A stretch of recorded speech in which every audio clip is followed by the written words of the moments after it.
우리 교회가 지난주에 설문조사를 했습니다. 두 가지 문항이었죠. 행복도 그리고 신앙의 만족도. 행복도는 1에서 10이었는데 놀라운 사실을 발견했습니다. 우리나라가 5.1에서 5.2 정도 됩니다. 우리나라의 행복도가. 일본이 0.1도 0.1이 더 나옵니다. 그러니까 한 5.3 되지요. 근데 우리 교회가 7.7입니다. 어마어마한 거예요. 이 2라는 숫자는요, 엄청난 큰 겁니다. 미국보다 더 행복한 거예요. 미국 갈 생각 마세요. 이민 가지 마세요. 미국보다 우리가 더 높아요. 그 다음에 신앙의 만족도를 보니까 7.6%였어요. 그러니까 신앙의 만족도와 여러분의 행복이 함께 비례한다라는 것을 알 수가 있고요. 하나는 고무적인 것은 우리 10대가 신앙의 만족도와 행복도가 거의 같아요. 굉장히 높아요. 그래서 10대에게 이런 모습이 생각하니까 우리 교회 내일에 대한 미래가 있어 보여요. 제일 낮은 쪽이 어디냐니까 30대. 30대가 조사하는 분량이 좀 크기가 작기는 해요. 근데 가장 행복한 곳이 50대, 60대가 가장 8.0까지 넘어가고 8.3까지 올라가니까 신앙의 만족도도 그렇고, 그래서 참 우리 교회 건강하구나. 그래서 제가 이 조사를 했던 이유 중에 하나는 우선 내가 가지고 있는 신앙의 만족도와 내가 행복도가 설교를 통하여 우리 교인들한테 어떻게 영향을 주고 있는가를 조사하고 싶었던 거예요. 그런데 고맙게도 너무너무 고맙게도 함께 이렇게 아우러져 있다는 것이 우리 교회는 목회자와 성도 그리고 성도들 간의 구성이 이렇게 행복하구나. 그리고 신앙의 만족도가 이렇게 좋구나. 그래서 행복도와 신앙의 만족도가 같이 가니까 0.1 차이니까 곧 신앙의 만족이 생활의 행복이고 생활의 행복이 신앙의 만족이고, 이게 가장 이상적인 거예요. 높으냐 낮으냐가 아니라 신앙의 만족도와 행복도가 함께 간다는 게 굉장히 중요한 거예요. 그래서 우리 교회가 정말로 건강하다. 얼굴 쳐다보세요. 좀 더 건강하게 보이잖아요. 또 행복해 보이고. 그래, 저는 이번에 고무된 것이 10대에서 그런 응답이 나왔다는 게 상당히 놀랐습니다. 그래서 우리 교회는 내일의 미래가 있다. 그래서 우리 중고등부 담당하는 교육자나 또 교사들에게 감사의 말씀을 이 자리에 빌려서 드립니다. 오늘 본문의 말씀은 진정한 희생은 희생이 아니다. 이 말로 쳐다보면 말의 구조가 말이 안 되는 소리예요. 그렇죠? 희생이라는 게 우리가 보편적인 그 개념, 정의를 가지고 있는데 진정한 희생은 희생이 아니다. 그러니까. 그러나 이제 저기에 좀 감정을 조금 넣으면은 이런 내용입니다. 희생의 의미를 알고 희생의 뜻을 알고 희생을 했을 때 그 희생은 막연한 희생이 아니라 분명한 뭔가의 결과를 도출해내는 능력이 있다라는 뜻입니다. 맹목적인 희생은 그냥 없어지는 거예요. 예를 들어서 나만 희생하는 거야? 나만 버리는 거야? 손익계산이 나오는 이런 막연한 희생이 아니라는 거예요. 우리의 희생은 분명한 뭔가 근거가 있고 이유가 있고 목적이 있기 때문에 그 희생은 희생으로 끝나지 않고 그 이후에 뭔가의 진정한 새로운 역사가 일어난다는 것입니다. 그래서 앞에 진정이라는 말을 붙였어요. 정말로 그 희생의 의미를 알고 희생하는 자에게는 희생이 아니라 또 다른 모습으로 결과가 있다라는 것입니다. 언제도 제가 한번 그 부활절을 앞두고 그 뱀과 뚜꺼비에 관계돼서 설교를 지난 옛날 건물에 있을 때, 예배당에 있을 때 제가 설교를 한 적이 있어요. 우리 몸에 이 그 발진이 되면은 막 부스럼이 나면은 열이 많아서 그렇거든요. 그래서 이 열을 삭히기 위해서 쓰는 민간요법이 뚜껑이 기름이에요. 뚜껑을 막 깡통에 끓이면은 거기서 이제 그 기름이 나오면 그 기름을 발라요. 뚜껑이란 이 그 곤충은 굉장히 차가운 동물이에요. 굉장히 차가워요. 그래서 알을 가지면은 스스로 부화할 능력이 없어요. 몸이 너무 차가워서. 그런데 뱀은 냉혈 동물인 거겠죠. 많지만 차가운 것들도요. 내열이 강하기 때문에 밖에는 차가운 거거든요. 뱀은 굉장히 뜨거워요. 아주 굉장히 그 온도가 높죠, 체온이. 그래서 이 뚜꺼비는 알을 가지면은 뱀을 찾아갑니다. 뱀을 찾아가서 뱀에게 계속 그냥 깨굴 뭐 이게 뚜꺼비에서 이제 개구리 소인지는 몰라도 아무튼 깨굴하고 앞에서 막 이래 괴롭히는 거예요. 그럼 뱀은 이 뚜꺼비를 먹는 순간 죽어요. 뚜꺼비 독 때문에. 그래서 피해요, 자꾸만. 피하는 대로 쫓아가서 계속 그러면은 뱀이 본능적으로 습득하고 물어버리죠. 뱀은 잘 아시는 것처럼 이가 이열로 돼 있어가지고 안으로 씌어져 있잖아요. 물면 안으로 푹 끄집어 넣거든요. 툭 끄집어 넣는 순간 속에 있는 위액이 위로 역류해서 이 음식물을 녹이기 시작합니다. 그러다 보니까 이제 안으로 계속 들어가죠, 이제. 그러면은 이 뚜꺼비는 그 안에 따뜻한 뱀 몸속에 들어가서 알을 부화를 합니다. 그리고 자기는 죽죠. 그리고 이 알이 부화된 뚜꺼비 새끼들이 죽어있는 뱀의 내장 안에 영양분을 먹고 기분 좋게 세상으로 나옵니다. 그러니까 이 뚜꺼비는 일생에 알을 가지는 순간 죽으러 가는 거예요. 정말로 희생하러 가는 거예요. 자기 생을 다 바치러 가는 거죠. 근데 없어진 게 아니라 그 이후에 더 많은 뚜꺼비가 이 세상에 나오기 시작합니다. 그래서 오늘까지 뚜꺼비의 그 희생은 오늘까지 뚜꺼비를 이 세상 가운데 있게 만드는 바로 원인이 되는 것입니다.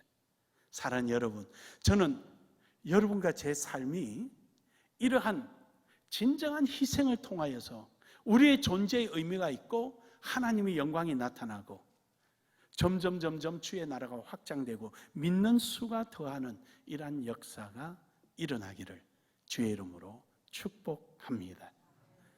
해서 진정한 희생은 더 이상 희생이 아니라 또 다른 하나의 역사를 일으키는 거죠. 오늘도 여러분 삶 속에 참된 희생이 하나님의 영광을 이루기를 주의 이름으로 축복합니다. 해서 희생은 뭐냐? 희생은 약속이 있어야 한다라는 거예요.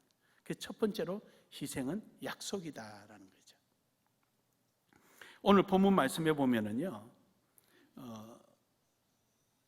베드로가 예수님이 물으셨어요. 세상 사람들이 나를 누구라느냐? 엘리야요, 또는 죽었던 세례 요한이요. 너희는 나를 누구라느냐? 주는 그리스도시요 살아계신 하나님의 아들이다. 바요나 시몬아 내가 복되도다. 이것을 알게 한 것은 혈과 육이 아니요 하나님으로부터 알게 되었다라고 칭찬하며 너의 그 믿음 위에 교회를 세우겠다. 그 반석의 교회를 세우겠다. 칭찬을 한 거예요. 그러고 나서 며칠 있다가 예수님께서 제자들을 모아놓고 이제 그 비밀을 말씀하시는 거예요. 내가 얼마 안 있다가 예루살렘에 올라가서 이제 유대인과 장로들에 의해서 많은 고통과 고난을 받고 십자가에 죽어야 하느니라. 그리고 내가 3일 만에 부활할 것이다. 다시 살아난다. 라고 21절에 말씀을 했잖아요. 근데 베드로가 어찌 그럴 수가 있습니까? 그러고 예수님을 신란하는 거예요. 아까는 살아계신 하나님의 아들이라고 얼마 전에는 이야기했는데 지금 이게 무슨 얘기입니까? 그러고 막 예수님을 신란하는 거예요. 그 베드로가 하나 실수인 거죠. 베드로의 실수는 뭐였습니까? 예수님의 희생을 통하여 나타나야 될 하나님의 약속을 잃어버린 거예요. 분명히 예수님은 고난을 받고 죽으시고 3일 만에 부활하신다 그랬는데 이것이 하나님의 약속인데 이 약속을 잃어버린 거예요. 그래서 예수님께서 그를 신란하는 거예요. 사탄아, 내 뒤로 물러가라. 그러면서 23절에 그래요. 내가 하나님의 일을 생각하지 아니하고 도리어 사람의 일을 생각하는도다 라고 야단을 치시는 거예요. 너의 그러한 행동은 십자가에 죽는 것만 생각했지 부활이라는 하나님의 약속은 너가 알지 못하고 어찌하여 하나님의 일은 생각하지 않고 사람의 일을 생각하느냐.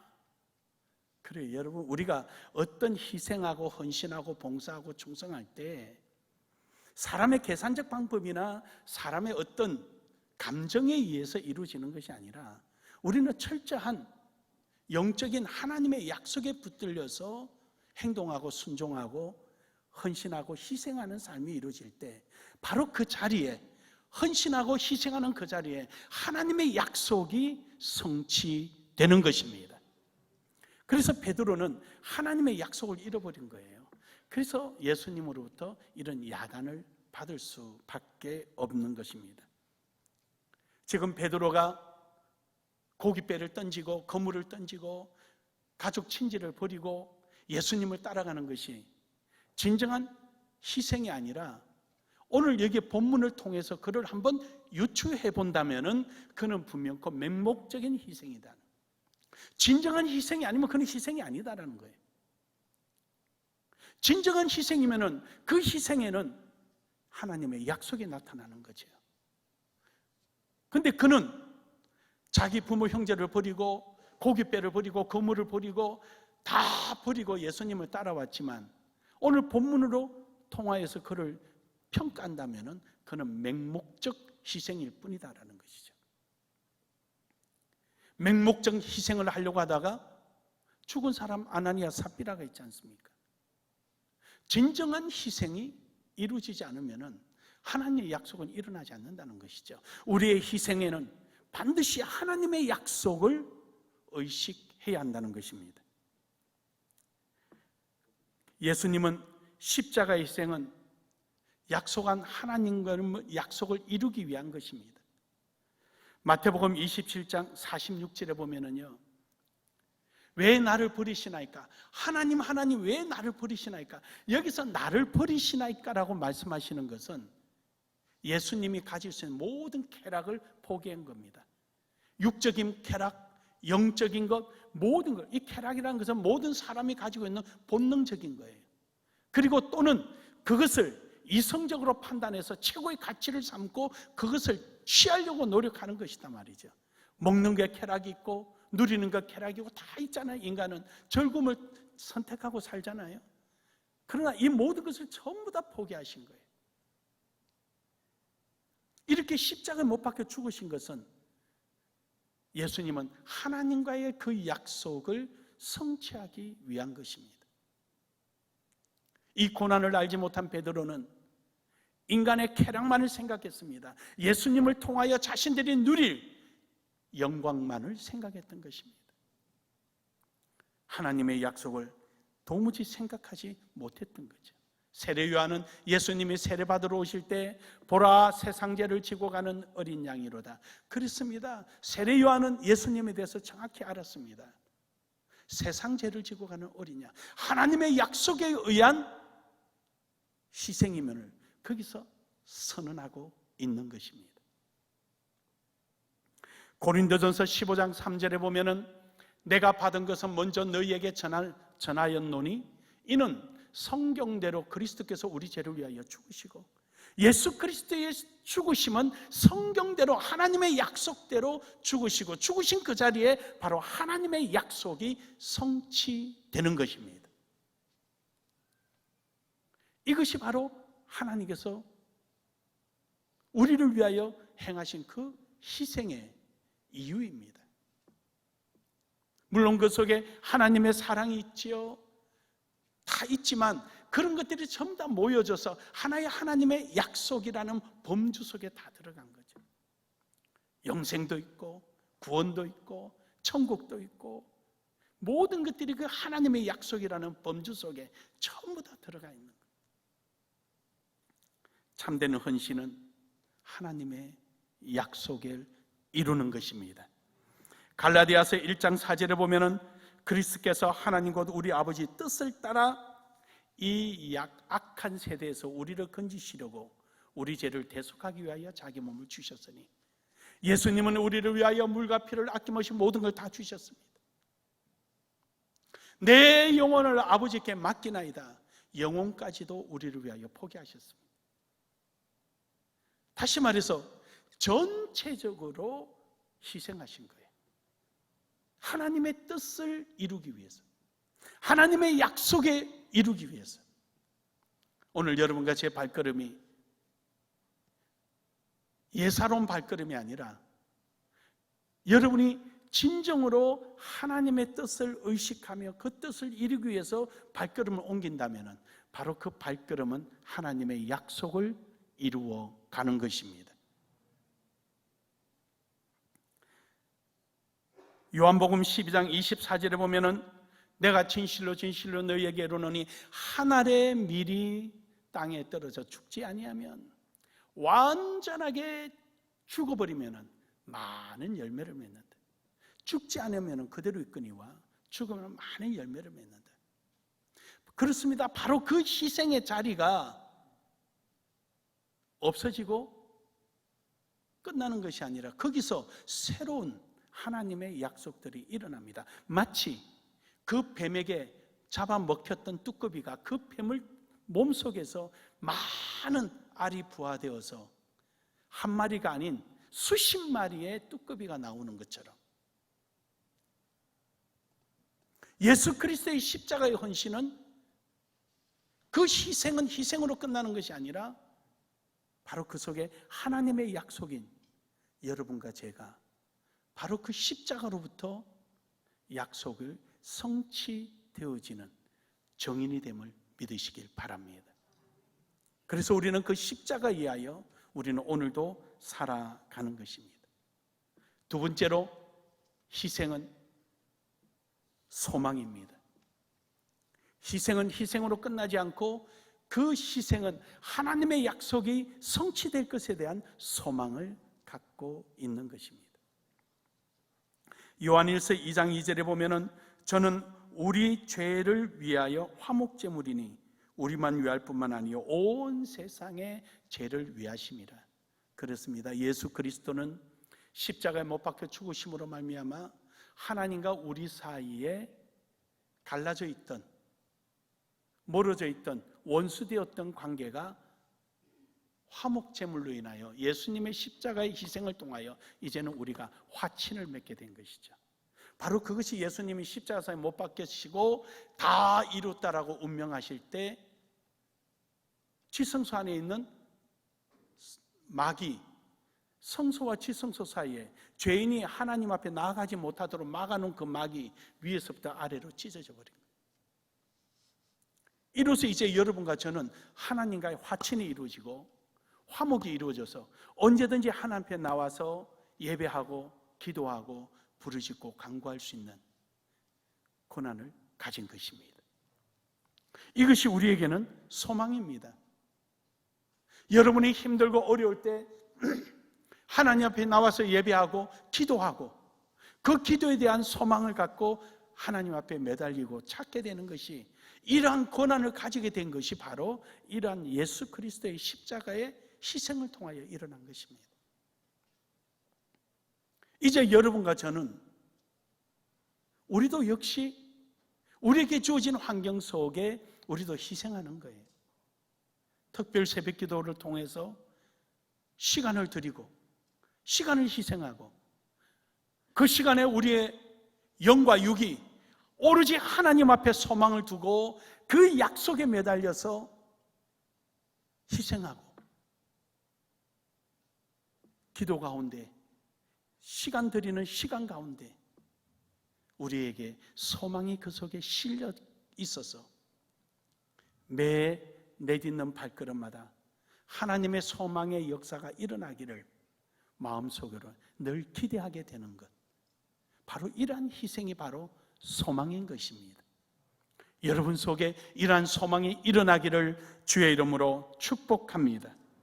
누가복음 9장 23절에 보면은요, 또 무리에게 이르시되 아무든지 나를 따라오려거든 자기를 부인하고 날마다 제 십자가를 지고 나를 따를 것이라. 날마다 제 십자가라는 게 무엇입니까? 예수님께서 십자가상에 모든 것을 다 포기하셨습니다. 겟세마네 동산에서 말고기를 자르는 베드로에게 말고기를 갖다 붙이셨습니다. 예수님은 모든 것을 회복시킬 수 있는 능력이 있습니다. 죽은 자를 살리고 진 자를 성립케 하시고 가난한 자를 부유케 하시고 병든 자를 고쳐놓으시고 없는 자를 있게 하시는 능력이 있으심을 믿으시기 바랍니다. 함에도 그런 것은 모두 다 하나님의 약속의 십자가에 희생하고 소망을 가지기를 오늘 여러분과 제가 주님 앞에서 진정한 희생을 행할 수 있는 또 다른 예수의 제자의 모습을 소망하고 계신 것입니다. 그러기에 자기 목숨을 얻고자 하는 사람은 잃을 것이요 잃은 사람은 얻을 것이라고 말씀하십니다. 그것이 바로 우리의 십자가입니다. 사랑하는 여러분, 오늘 여러분과 저는 이 세상에 취하는 것을 우리는 버려야 합니다. 이 세상이 취하고자 하는 것을 우린 버려야 합니다. 대신에 이 세상에 버린 것을 우리가 취하는 것입니다. 예수 그리스도입니다. 로마서 9장 3절에 보면은 나의 형제 곧 골육의 친척을 위하여 내 자신의 저주를 받아 그리스도에게서 끊어질지라도 원하는 바로라. 사도 바울의 그의 사역에 그 마음속에 간절한 바람이 있다면은 나를 모든 것을 끊어진 자리라 한다 할지라도 나는 저들이 진정한 예수 그리스도의 소망 안에 들어왔으면 좋겠다, 하나님의 약속을 누렸으면 좋겠다라는 것이 사도 바울의 희생에 대한 간절한 소망입니다. 오늘 여러분은 이 아침에 예배하러 나올 때 어떤 소망을 갖고 오셨습니까? 오늘 여러분이 예배하는 이 시간을 희생의 제물로 주님 앞에 드리고 크든 작든 여러분이 하나님 앞에 연보를 드리는, 헌금을 드리는 물질의 헌신이 있었고 여러분의 마음과 뜻을 다하여 하나님 앞에 중심을 두고 여러분의 온 영혼과 육체가 하나님을 향하고 있는 이런 전인격적인 여러분의 희생 속에 여러분은 어떤 소망을 가슴에 품고 이 자리에 오셨습니까? 저는 제 개인적인 여러분을 향한 소망이 있다면 하나님의 그 크신 은혜의 정인이 되기를 주의 이름으로 축복합니다. 무엇을 하든지 주님의 그 크신 역사와 은혜를 누리는 주인공이 되기를 주의 이름으로 축복합니다. 세 번째로는 희생은 응답입니다. 오늘 본문 말씀에 보면은 예수님께서 그 말씀을 하십니다. 24절에 이에 예수께서 제자들에게 이르시되 누구든지 나를 따라오려거든 자기 일을 부인하고 자기 십자가를 지고 나를 따를 것이라. 내가 있는 자리에 하나님의 응답이 임하지 못합니다. 한 알의 밀알이 썩어져야 많은 열매를 맺는 응답이 일어나는 것입니다. 우리의 삶이 진정한 희생이 있을 때 그 자리에 하나님의 응답의 역사가 일어나는 것입니다. 빌립보서 1장 6절에 보면은 너희 속에 착한 일을 시작하신 이가 그리스도 예수의 날까지 이루실 줄을 우리가 확신하노라. 저기서 시작이란 말은 죄송합니다, 이 헬라로 에나로크 남이라는 말입니다. 마이라는 말이에요. 에나로크 마이라는 말입니다.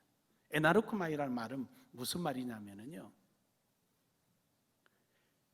헬라인들이 신전에 가서 제사를 지낼 때 쓰는 용어입니다. 물론 그 사람이 쓴다고 해서 그들이 쓰는 용어가 아니라 그 당시에 썼던 에나로크마이라는 말을 썼습니다. 이 말은 시작이요 끝이라는 뜻입니다. 시작을 할 때도 에나로크마이라 그러고 끝날 때도 에나로크마이. 제사 어떻게 되냐? 에나로크마이. 그럼 시작됐구나. 제사 어떻게 했어? 아니 내가 좀 늦게 왔는데 에나로크마이 끝났어? 이런 뜻이에요. 그래서 이 말은 다 똑같은 말이에요. 시작과 끝. 알파요 오메가요, 시작이요 끝이요, 똑같은 말이에요. 근데 이 말이 이제 무슨 말이냐면요, 요즘은 이제 일상화 됐지만 알루미늄 이 둥근 판에 그 안에 초가 들어가서 우리가 차를 끓이고 이러면은 잠시 데우는데 이래 쓰고 그러잖아요. 그리고 그 가톨릭에 가면은, 가톨릭 성당에 가면은 들어가는데 성수가 있잖아요. 성수, 그들이 말하는 성수, 우리가 볼 때는 뭐 아닌데 거기에 보면은 촛불을 켜놨잖아요. 그리고 그 물을 가지고 성호를 짓고 들어가잖아요. 이게 어디서 일어나냐면은 옛날 헬라 문화 시대 때 있었죠. 신전에 이런 물을, 그 수반에 물을 받아놓고 제사장이 이러한 초를 넓적한 그릇에 담아서 초를 불을 붙여서 그 물에 딱 띄우는 순간 제사가 시작되는 거예요. 이것을 에나르코마이라 그래요. 그게 시작되면 에나르코마이 된 거예요. 시작이 된 거예요. 그러면은 이 불이 그 물에 딱 뜨기 시작할 때부터 이 물은 모든 것이 멸근되고 부정이 사라지고 깨끗한 거룩한 물이 되는, 성수가 되는 거예요. 그래서 제사 지내기 위해서 오는 사람들에게 제사장은 이 물을 살수하는 거예요. 이렇게 뿌리는 거예요. 그러면은 이 물을 뿌림을 받은 사람은 신전에 나갈 수 있는 자격을 얻게 되는 거예요. 이 물을 뿌림을 받지 않고 가는 사람은 신의 모독죄로 죽는다라고 생각하는 거죠. 그래서 줄을 쫙 서서 하고 가는 거예요. 그리고 끝나고 나면 제사가 끝나는 거거든요. 그래요, 여러분. 오늘 여러분과 저는요, 오늘 빌립보서 1장 6절의 말씀을 그대로 우리가 직역해서 생각한다면 우리의 삶은 이미 예수 그리스도의 십자가상에서 하나님의 약속을 이루시며 여러분과 제가 주님 앞에 신실한 일꾼으로 부름받아 오기를 소망하며 십자가를 못 박힐 때 이미 우리의 제사는 시작이 된 것입니다. 오늘 여러분과 제 삶은 이러한 예수 그리스도로 말미암아 깨끗함을 얻고 우리의 삶이 제사를 진행하고 있는 중입니다. 사람 여러분, 오늘도 여러분과 제 삶 속에 이러한 내딛는 발걸음마다 행하는 일마다 하나님의 응답의 증표가 되기를 주의 이름으로 축복합니다. 어떤 장소만이 아니라 여러분의 삶의 자체가, 삶 그 자체가 하나님의 응답이 되기를 축복합니다.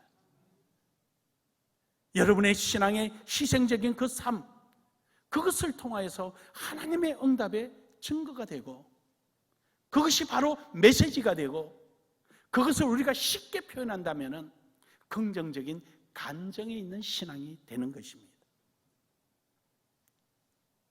그래서 로마서 12장 1절에 보면은 우리를 두고 거룩한 산제사, 거룩한 산제물, 아나르코마이라는 제사가 시작되고 제사가 마칠 때가 언제입니까? 예수 그리스도가 오실 때 제사가 마칩니다. 에나르코마이가 시작되었고 이제 에나르코마이가 끝나는 때가 예수님 오실 때입니다. 십자가에서 시작하신 예수님의 그 화목제물의 역사가 오늘 여러분과 저는 그 과정에 있는 거예요. 예수님이 오시면 모든 게 끝나는 거예요. 그동안에 여러분과 저는 산제물로 거룩한 하나님 앞에 드려지는 영적 예배의 삶이 이루어지는 것입니다. 사랑하는 여러분, 이제 21일 특별 새벽 기도회를 우리는 앞두고 있습니다. 항상 우리는 해마다 부활절을 앞두고 21일, 추수감사절을 앞두고 도전 40일 특별 새벽 기도를 합니다. 365일 늘 하는 새벽 기도인데 왜 특별이라는 말을 넣었을까요? 그것은 우리가 동일한 목적 의식을 갖고 동일한 주제 속에 우리가 함께 기도하자는 것입니다. 신앙의 본질, 잃어버리기 쉬운 우리의 신앙의 본질을 다시 한 번 더 우리가 찾아서 진정으로 하나님의 약속과 그 안에 소망을 가지고 우리의 삶의 진정한 응답의 정인이 되고 메시지가 되는 삶을 살아가기 위해서 우리는 21일 동안에 기도할 것입니다. 여러분의 그 기도가 건강을 위하여 기도한다면 하나님의 치유의 역사가 있기를 바랍니다. 여러분의 사업을 위해서 기도할 때 풍성한 역사가 일어나기를 주의 이름으로 축복합니다. 여러분의 마음에 소원을 두고 하나님 앞에 기도할 때 그 응답의 정인이 여러분 자신이 되기를 주의 이름으로 축복합니다. 여러분의 자녀를 위해서 문제가 있습니까? 기도하십시오. 여러분의 자신을 위해서 문제가 있습니까? 기도하십시오. 여러분의 마음속에 하나님의 약속을 이루기 위한 뜨거운 소망이 있습니까? 기도하십시오. 응답이 이루어지기를 주의 이름으로 축복합니다. 우리는 21일 특별 새벽 기도를 앞두고 지금부터 우리 마음에 하나님의 약속과 소망에 몸부림이 일어나야 합니다. 설렘이 있어야 합니다. 그래 21일 작전 기도를 시작할 때 하나님이 내게 이렇게 응답하실 거야, 내가 이런 기도를 할 때 하나님이 내게 이렇게 허락해 주실 거야 라는 여러분의 마음속에 큰 소망의 파고가 일어나야 하는 것입니다. 그래서 21일 전에 준비하는 마음이 돼 있어야 합니다. 마태복음 19장 29절에 보면은 또 내 이름을 위하여 집이나 형제나 자매나 부모나 자식이나 전토를 벌인 자마다 열흘 배를 받고 또 영생을 상속하리라. 세상의 사람들은 세상적인 가치를 취하고자 그것을 자랑 삼고 있지만 예수님은 세상 사람들이 붙잡는 것을 버리고 도리어 세상 사람들이 버린 천국의 하나님의 일, 하나님의 약속, 하나님으로부터 주어지는 소망, 하나님께서 주시는 은혜의 응답, 이것을 너희는 취하라라고 말씀하시는 것입니다. 사랑하는 여러분, 21일 특별 새벽 기도를 통해서 여러분이 이 세상에 버린 것 도리어 우리가 취하여서 하나님 안에서 진정한 정인의 역할을 감당하기를 주의 이름으로 축복합니다. 결론적으로 여러분, 진정한 헌신은 헌신이 아니라 또 다른 이름으로 우리에게 다가옵니다. 그 헌신 속에 맹목적이지 아니하고 하나님의 약속을 바라보시기를 주의 이름으로 축복합니다. 이 약속은 결코 허공에 치는 메아리가 아니라 우리의 가슴 속에 뜨거운 파고를 일으키며 소망을 불러 일으킬 것입니다. 그 소망은 결코 하나님께서 여러분과 저를 실망시키지 아니하시고 우리에게 필요한 대로 응답하실 것입니다. 여러분 속에 응답의 풍성한 역사가 있기를 주의 이름으로 축복합니다. 축복합니다. 축복합니다.